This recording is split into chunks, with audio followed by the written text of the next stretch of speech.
Искуствата и соработката на земјите од Југоисточна Европа беше тема на денешната регионална работилница за дигитализација на културното наследство, која ја отвори заменик министерот за култура Драган Неделјковиќ. Тој истакна дека овој регион е пребогат со културно автентично наследство, што е од голема важност за инвестирањето во процесот на дигитализација и развој на општеството на знаење. За култура на Република Македонија ја препозна дигитализацијата на културно наследство као значаен елемент за изградба и развој на информатичко општество и општество на знаење, елемент кој представува значаен фактор во остварување на културна политика и културниот развој на земјата као стратешки приоритет на действување.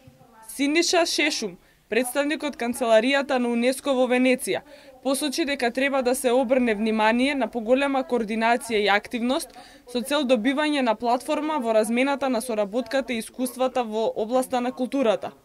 Директорот на Управата за културно наследство Паско Кузман нагласи дека со оваа работилница ќе се развие соработката меѓу земјите, бидејќи Балканот е изворот на знаење и срцето на Европа. Верувам дека овој собир овде, ова работилница за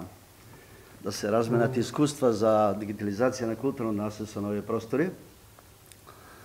е значаен затоа што е парадигма од која што натака ќе се развива нашата соработка и на Европа ќе возможиме добро да биде информирана од нашиот балкански простор, од нашиот митски Балкан,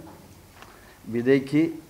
Балканот е, како што знаеме, врутокот на европската цивилизација. На работилницата учество земаа представници од Црна Гора, Македонија, Србија, Бугарија, Романија, Босна и Херцеговина, Албанија и Хрватска.